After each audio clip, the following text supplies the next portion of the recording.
Hello and happy 2015, entrepreneurs, and welcome to the Possibility Partners show. I am your host, Ande, Lyons, your Chief Passion Curator, and I love serving and helping startups and early-stage entrepreneurs launch, brand, and build their businesses without spending a fortune or wasting a lot of time. I call it Andelicious advice for entrepreneurial adventurers, and you'll find me right here on Google Plus every Tuesday at 1 p.m. having wonderful conversations with seasoned and experienced entrepreneurs, all sharing their best tips, tools, and advice to help you and your business hum along. They don't share just their success stories. Oh no, they share their rut-row moments, because that's where we really learn that we're not alone. And it's important that we hold hands as entrepreneurs, that we don't build our businesses in a vacuum. So I'm so grateful that you tuned into this episode to help you know that you can do it and have a successful, profitable, and sustainable business.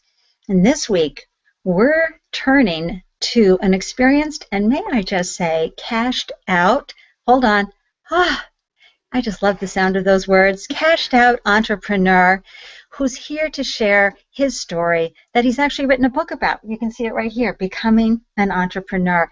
And it's Jake Desyllas. He's right here. Hi, Jake. How are you? And welcome to the Possibility Partners TV show. Hi, Ande. Thank you so much. It's a real pleasure to be here. Where are you hailing from? Well, at the moment, I'm in Brighton, in the UK, on the south coast of the UK. I've been living in Mexico and lots of other places, but we're here at the moment. Well, I'm so thrilled that you're here to share your dose of entrepreneurial wisdom, because you are a role model, in my opinion. You're someone who has gone through some tough years, figured it out, and cashed out. And I just think we all need that kind of inspirational moment in our lives as entrepreneurs to get to where you are today. So let's first find out, though, how did you become an entrepreneur? Because I know you spent a lot of time in university getting degrees. You got your bachelor, your master's, your PhD. You learned a lot. But what happened? How come you didn't go a more traditional route? Yeah, that's a good question. Well, I was in university for a long time in my 20s. And as you say, I was doing a lot of postgraduate research. And I tried lots of things. I took a break between some of those postgraduate courses and worked in the property market. In Berlin, lived in Berlin for a while, had no clue kind of what my career was going to be. I never really kind of had a firm foundation of wanting to be in one particular career. But through being in Berlin and learning about the property market and doing the postgraduate research that I did, I managed to get some technical expertise in a particular kind of computer modeling, computer simulation of street networks, and in particular pedestrian flows.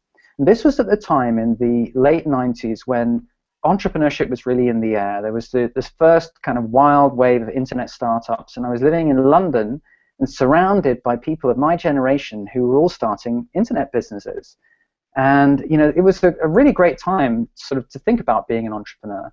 And so I was in that environment, in that atmosphere, and I had some technical expertise, and I've been doing some consulting work through the university. And I realized, there are some great opportunities to actually apply some of this technical knowledge in an entrepreneurial venture. And I also wanted the freedom and the opportunity to do my own thing, and that was a real motivation for me. So that's why I chose to leave university and start my own business. Wow, and just share with folks pedestrian flow, what that is, just so we can have an idea. I have to check it out. Yeah. Well, this is one of the things that got left out of a lot of engineering advice.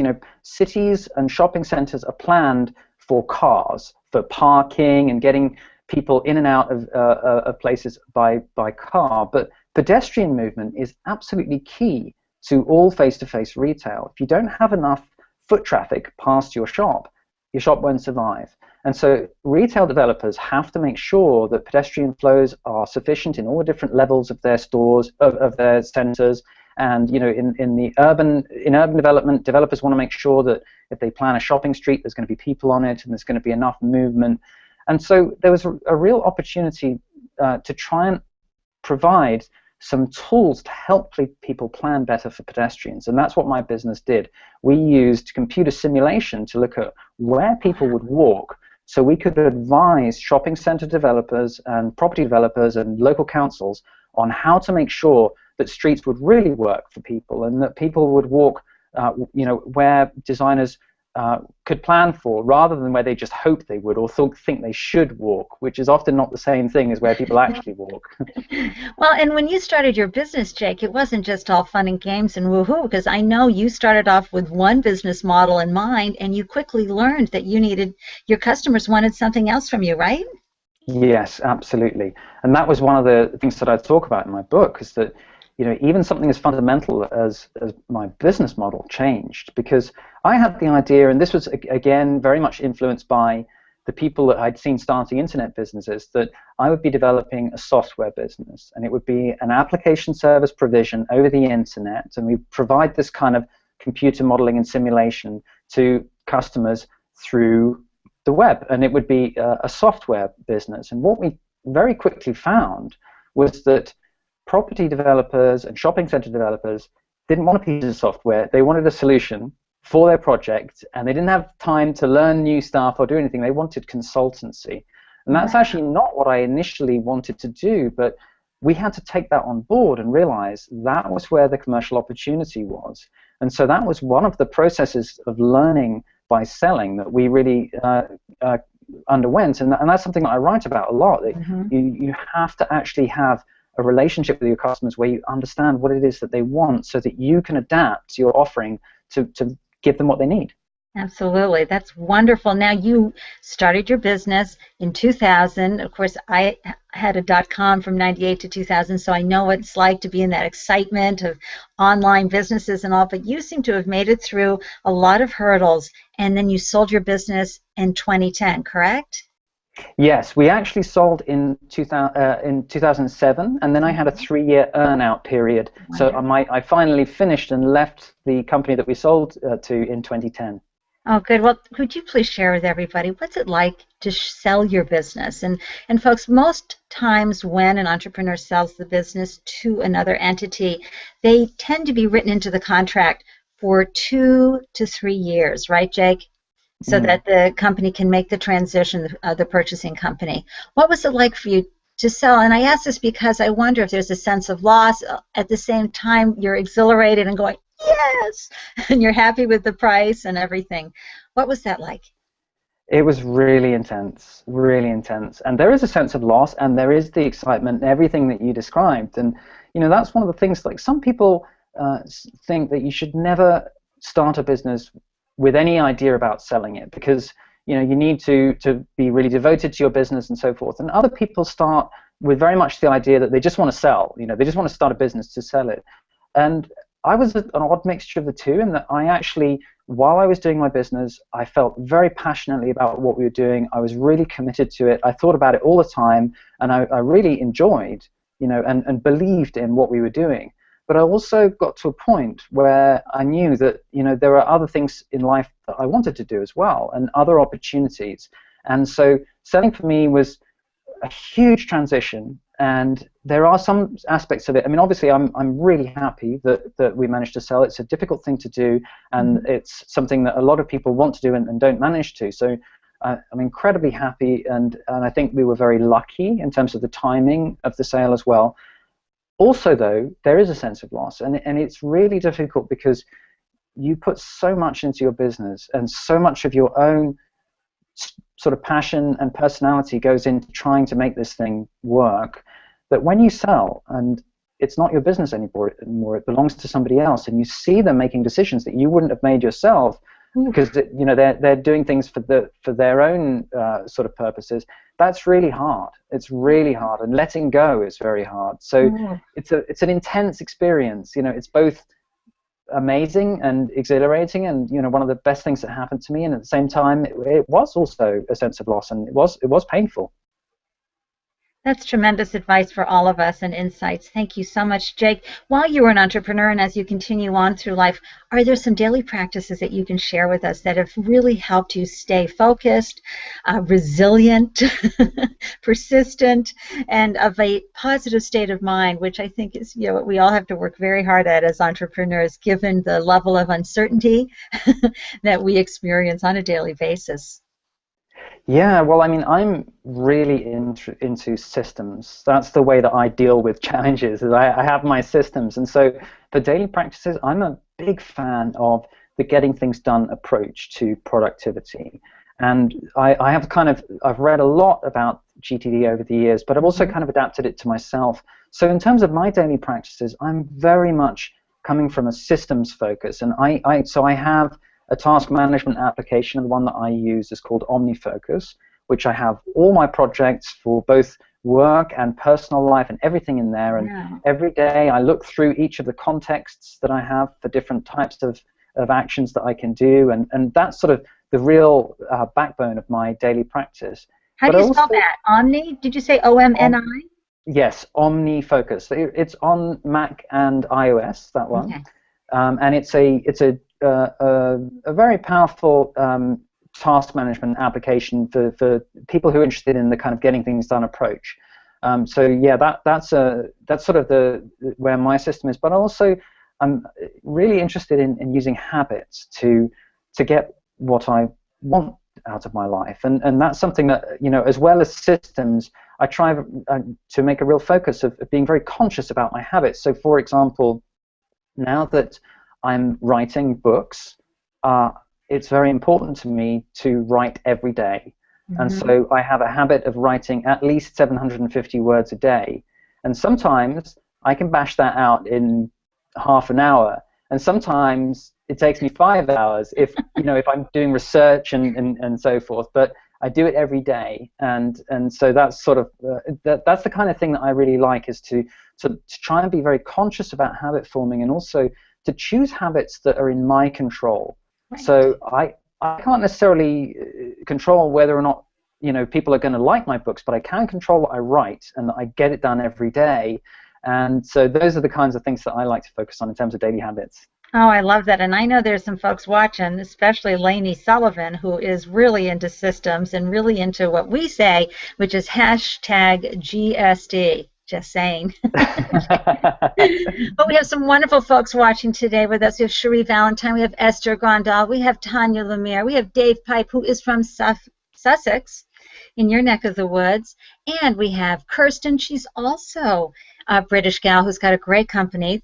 And we have Nicole from Canada, and we have, who else? We got Becky, and oh my gosh, Andrea, and so many wonderful people here tuning in with us today. So thank you. And are we loving Jake's advice? It's really Andelicious advice for entrepreneurial adventurers, and it's wonderful, wonderful insights on the big encapsulated picture of starting, building, and creating something of value and then selling it out. And folks, if you want to talk with Jake one-on-one, I will be posting the link to this room as soon as I hit end broadcast at the end of this show. I'll be putting it right in the comment section. I hope you click on it and join us. You don't need to get dolled up or anything. You can turn the video off, but come on in, ask Jake some questions, and of course, I'd love to see you as well. So thank you for that.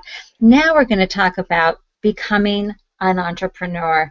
Jake, what compelled you to write this wonderful book? I love it. I read every single word. I'm telling you, I implemented things immediately after reading it. What inspired you to create this book? Thank you so much for saying that about it. I mean, I think lots of things inspired me. I think part of it is that, you know, there are great books out about entrepreneurship. There's loads of books out. And there's a real focus in what I'm seeing. A lot of books about entrepreneurship are helping entrepreneurs deal with the incredibly fast-paced change in technology and in the different tools and techniques that you can use to be an entrepreneur today. So you can get great books advising you about social media and about marketing and so on. And these are all useful things, but what I wanted to do was to write more about the big picture of entrepreneurship, and in particular about the psychological challenge of entrepreneurship.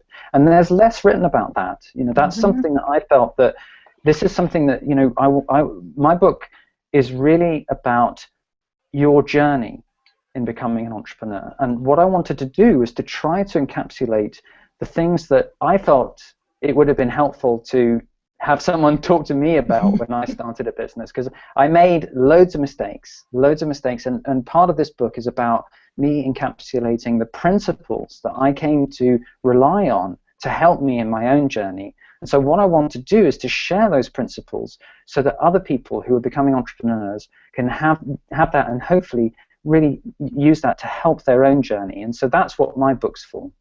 Well, and I have to tell you, you know, as the subtitle says about how to, you know, be fulfilled while you're having this experience, there are a lot of key things that you learn along the way that many of us can find ourselves scratching our heads or, you know, wondering why do we bother with some of the things here. I found your advice chapter by chapter to be very actionable and very helpful. One chapter which I really loved, and if you could expand on it, is the selling part, that you weren't trained to sell. I mean, again, you'd been at university for years. You were, you know, into the technology and systems part of the world, and you had to learn to sell. What did you learn from that?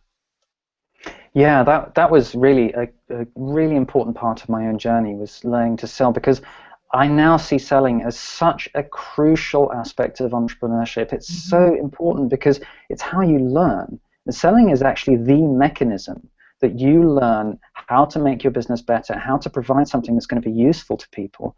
And when I started, like most people, I mean, in particular, you can imagine, I've been in university and done a PhD. I was way outside the world of selling, and nothing had prepared me for it in terms of my education. So that was a huge learning process for me, because it was a psychological process. You know, I felt nervous about selling. I wanted to avoid it. I wanted to do more fun things like working on the technology. And so I came to understand not only how important selling is to the business, but also how important it is to your own personal development. You know, this is entrepreneurship is an amazing way to actually go through a transformation of yourself and become a more authentic person. And selling is part of that. You know, it gets bad-mouthed a lot. You know, there's a lot of prejudice around selling, but it is possible to be a principled seller, and it is possible to use selling as a way of connecting with people authentically and finding out how to provide, you know, things that people need. I love that. I love that a lot. Principled selling. Beautiful. And I think that's what we do a lot of online, Jake, is we have the opportunity to do principled selling through building relationships and creating that bridge of trust and faith in what we do and who we are, so that customers will turn to us and want to work with us. But I know for me personally, selling has always been a challenge, and you're right, it's a wonderful personal development opportunity. For those of us left brain thinkers, you have a very stimulating chapter on tracking, and you provide a lot of great advice on how important it is to track what's going on in your marketplace, your numbers, etc. Can you chat a little bit about that? Yeah, absolutely. I mean, this is another thing that I came to learn and the hard way, and so I really wanted to write about it, because there is the kind of mystical business plan aspect of entrepreneurship. You know, hey, we're going to write a great business plan, and if we get a good business plan, off we go, you know, and we're going to create a great business. And I did that. We wrote quite a long business plan at the beginning, and what we found was that it immediately changed. As we've already talked about, even our business model changed. But what the amazing thing about tracking is that tracking is what gives you the information to course correct. And if you track what you're doing, both in terms of your sales and in terms of your accounts and everything, this is the information that tells you what is going on. So it's really about being conscious of your business. And the thing about entrepreneurs is we know how to dream and how to imagine and how to risk the future. What we also need is to be connected to the here and now, to the reality of the here and now. And so the tracking of your business is what keeps you connected to what's really happening and gives you the information that you need in order to course correct. I love that. I'm sitting here like this, But it's so true. I have a one sheet for entrepreneurs where I put their entire business onto one sheet. and everything anybody would need to make a decision. I always say it's a sheet that the Shark team would love, right? At ABC. But it really is. It's just the important facts, because you're absolutely right. Things, you need to stay fluid. You need to move things this way and that way. And a lot of times, over a 3-year period, you might have 3 different businesses evolving, right, Jake? I mean, just as you respond and react to the marketplace. Yeah, absolutely. And it's only by tracking that you're going to know, for example, which of your products are actually making you profit. And therefore, you can then start to adjust your business and do things that make you money and stop doing things that don't make you money. And this is the kind of information that you only get if you build databases of everything that matters to do with your business. Anything related to the flow of money, basically. You've got to know what is going on in the business so you can adjust and course correct and move forward in ways that are going to be sustainable in the long term. Because that's the key thing, is that, entrepreneurship is so much hard work. Everyone throws themselves into it and just works so hard, but that is not sustainable long term. You have to use real information in order to make sure that all your hard work is not going down the drain. Right. It's so key. I'm going to turn to a few comments right here. Of course, Andrea sums it up. We're liking Jake's advice and his accent. Double whammy, baby. Thank you. And Esther, Omnifocus equals get stuff done, right? There's that hashtag GSD. Awesome, helpful information. Going to look up that app right now. I am so right behind you there, Esther. And of course, I know right now Lainey is just salivating. She is the tool girl, the one I go to all the time. She is a get stuff done, no fooling around. And then Pamela, I think your comment's so wonderful. She says, so true about finding out what your clients need in the process. I was exhausted trying to have my programs done before the launch. Now I'm finding the flow as working with my clients day by day. It's a whole new world. What do you think about that, Jake? That's a great comment. That's really what it's all about. I mean, that's the whole idea behind the lean startup movement and the minimal viable product idea. The idea, really, what they're talking about in that is all about selling. The whole idea is get out there with a minimum viable product so that you can start selling, so that you can get feedback, and your customers can say, well, I don't really want that aspect, but I want more of this, and then you get the information that you need. And that's, there's a kind of humility that comes with that, which I had to learn as well, which is, we think, well, I've got a great business, I've got a wonderful idea, I'm going to go out there and people are going to love it. And what you actually find is that some things that you thought were great, nobody's interested in. And other things that, people really value and really helps them, you hadn't thought that through. So that was my experience, that going out there and selling was what enabled me to really empathize with customers and understand their needs and better help them and provide something useful. Right. And of course, another chapter deals with my favorite topic, which is profitability. And I love the quote that you used from your financial advisor, which is, revenue is vanity, profit is sanity. And we know that so often we can get caught up in the numbers game of, hey, I've got $1 million in revenues, woo! Yeah. If you're not paying yourself what your market rate is or more, if you're not able to pay taxes, if your expenses are too high and you're not profitable, none of that monthly income matters, right, Jake? Absolutely. And that's why, when I first heard that phrase, it was an advisor who told it to me. It just, it was like a huge light bulb for me. Revenue is vanity and profit is sanity. And I think all of us as entrepreneurs, we all start with a focus on growth. We all start with revenue because we all want to get out there, get people knowing who we are, want to just basically make a splash and try and actually get connected with people. And so, of course, what that means is that everyone starts with a focus on revenue. And they all start with trying to grow the business, trying to grow revenue.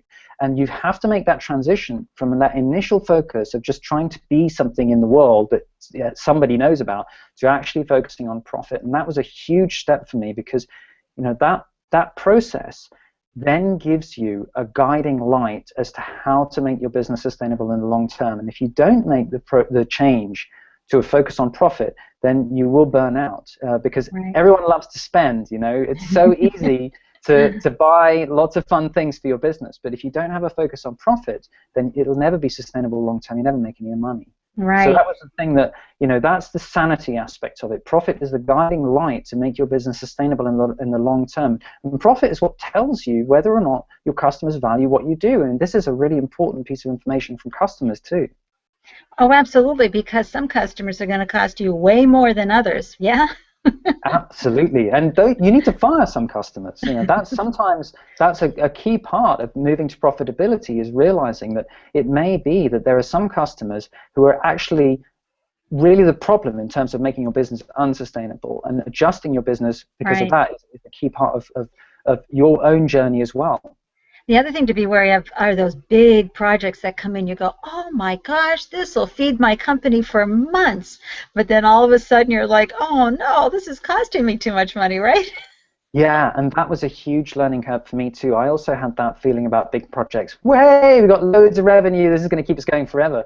And then what you realize is that the big projects are really dangerous, because it's very hard to estimate costs on the bigger the project, and consequently you're at higher risk. And what you can find is that you think this will pay the bills for a long time and give you security. But what you actually find is that you've locked yourself into an unprofitable project that is actually going to drain you for a long time. Right. So big projects are, potentially exciting, but also very dangerous, and they need to be handled with great care. And you need to really be careful about looking at how you can kind of break down the estimation so that you don't get yourself locked into something that you can't deliver.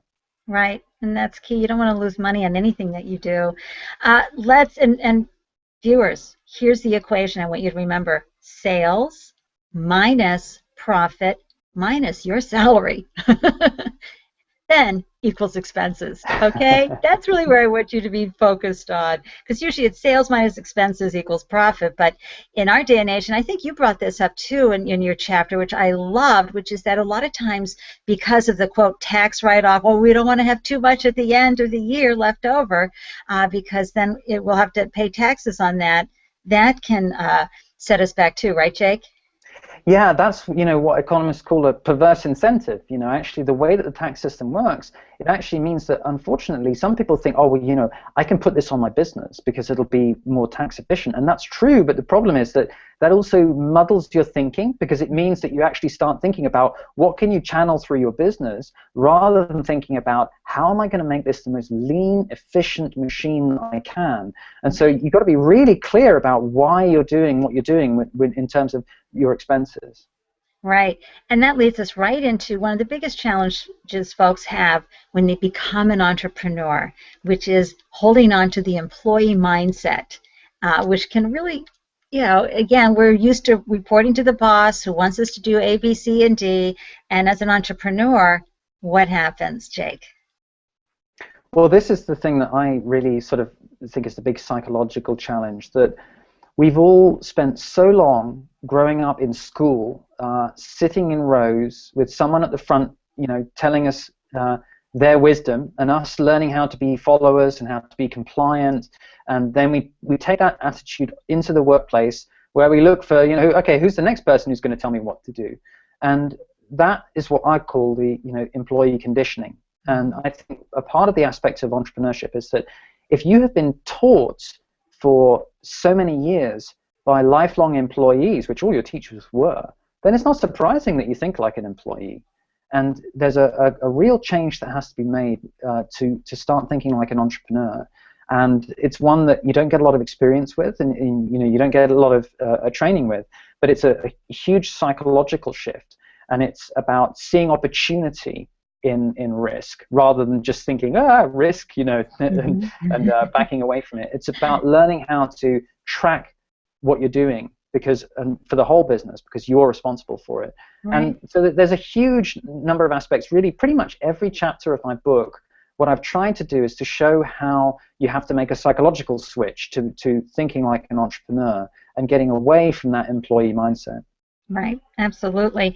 And also, as you move forward in your business, to remove yourself from the work so that you're, as Don Purdom is always saying, 75% of what you're doing, you should have no business doing. And you talk about being a business owner versus a business doer. Expand on that. Yeah, this is the thing that I think is so important about, and it's actually part of your journey as an entrepreneur, is that what you're doing is you're creating a business, you're not creating a job for yourself. And that was a huge learning process for me. The freedom is not from the fact that you don't have a boss and you're just working for yourself. The freedom comes from the fact that you're creating something that's independent of you, that you are not there in the middle of all of the workflows where you're kind of just creating more stress for yourself if you do that. Right. And so that's something that I think is an absolutely key part of the entrepreneurial journey, is to learn how to make it not about you, and how to make it about a business that exists beyond your specific input. And again, there's a humility in that, because a lot of entrepreneurs are great at what they do, and they're the best person to do every single job, but that doesn't mean that they should be doing every single job. They've still got to find a way to extract themselves from workflows and make themselves redundant. And when you can take joy in that, if you can take that on as an interesting challenge, as a puzzle, just think like, how can I make this workflow work without me? What can I do so that I'm no longer needed here, and that this can work without me? If you can take that on as a challenge, it's actually incredibly rewarding and incredibly fascinating to think about. And you can do it in any aspect. Even, mine was a very, very specialist consultancy, and we managed to productize what we were doing to a significant degree as well. So any business you can productize to a certain extent, and that's a great challenge as part of entrepreneurship. Yeah, and it's really key to scaling your business, folks, is removing yourself from the equation in a way that serves the business and allows it to grow. I got a few more comments here I'd love to share. Sure. Tanya, love this. Looks like there's some lovely framed dollar profit on Jake's wall. Proud profit. I love that. Yeah, you know what that is? It's Zimbabwean currency. I'm a multi-trillionaire in Zimbabwean currency. That's great. And then, of course, I just had to pull this again from Lainey. Agreed, Jake. You have to track to know where you have been and where you want to go. That is how major corporations operate. Entrepreneurs really need to learn this. Oh, yeah, Lainey, you're absolutely right. What do you think, Jake? Yeah, totally. Absolutely. Yeah. This is part of being conscious. We know how valuable it is to be conscious in our personal lives, and to be aware of what it is that we're doing and why we're doing things. In your business, it's the same thing. You have to understand what you're doing, and that requires real data. Yeah. Well, folks, you can see why I got so excited when where did I meet Jake? Oh, at my favorite bar, Twitter. And he reached out to me to connect, and you know me, I vet everybody. I go and I check them all out, and I went, what? Who is this man? I need to know more about him. And then, of course, I read his book and got so excited about his words of wisdom for us, especially since he had a, before, beginning, during, after experience, because that is where we can learn the most in helping our businesses move forward. What are you doing today, Mr. Cashed Out Entrepreneur? How are you serving the world and having fun in life? Well, I'm now in a new phase of my life, because I have sold my business. Mm-hmm. And what I'm doing is writing. That's what I really find fulfilling. And so I've written Becoming an Entrepreneur, and I'm just about to finish my second book, which is about 4 ways to quit the rat race. Different opportunities for finding freedom in that way. And at the same time, I'm also just really enjoying new opportunities in life. My wife works online as well, and consequently we're able to travel. So we've done a lot of travel in the last 2 years. We've lived in Mexico for 2 winters, and now what we've decided is that we're going to go completely permanent travel. We're going to sell all of our stuff in England, sell the flat, and we're going to travel the world slowly and just experience the world. And I'm going to continue writing. So I plan to write 10 books. That's my and then I'll take a breather and see where I'm at. But what we're working on at the moment is really getting to a point where we can just sell off all of our stuff and go really super minimalist, so that we can travel the world and experience living in different places, different cultures, and see as much of the world as we can.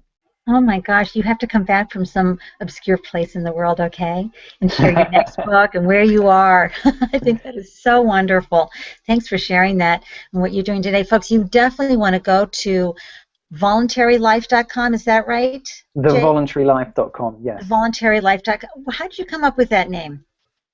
Really just because it's all about things that you choose to do. So it's about ways of finding freedom. I wanted to do a podcast about opportunities for finding freedom they're in your control, the things that you choose.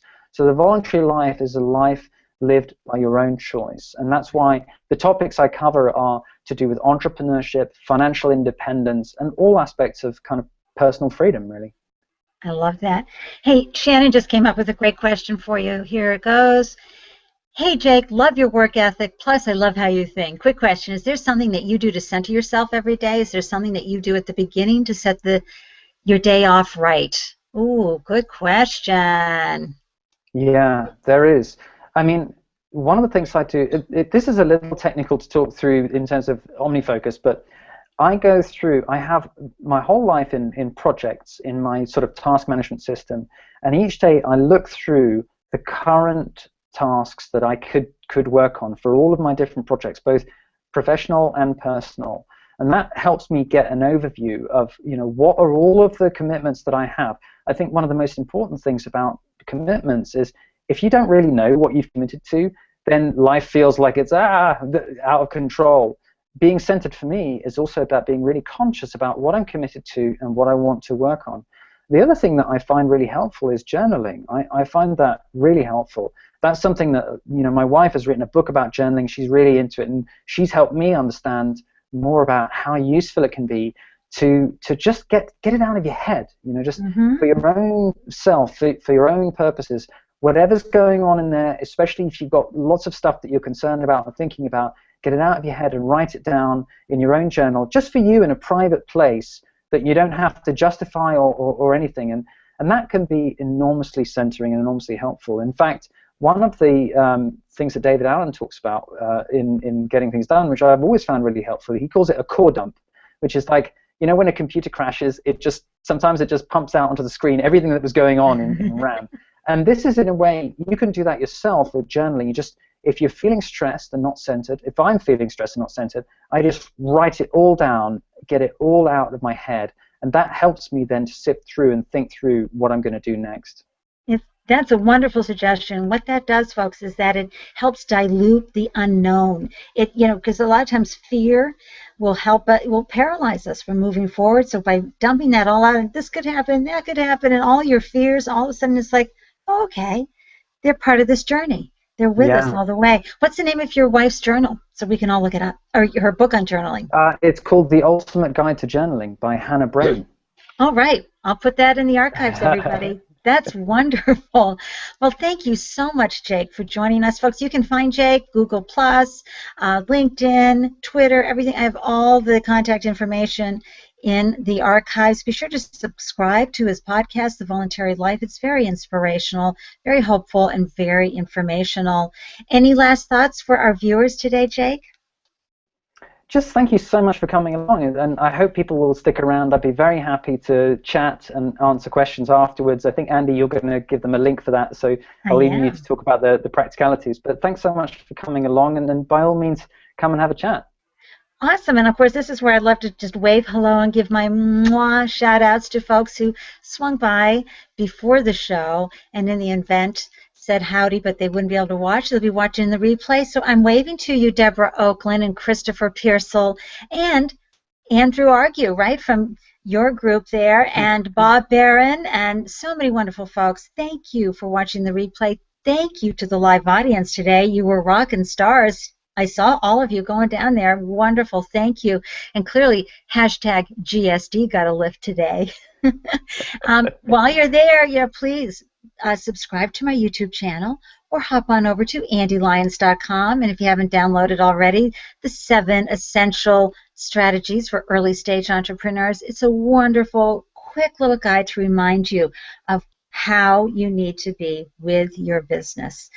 Thank you, everybody, for tuning in, and I look forward to seeing you the next time. Until then, I'm wishing you an Andelicious day. Mwah! Wave goodbye, Jake. Bye.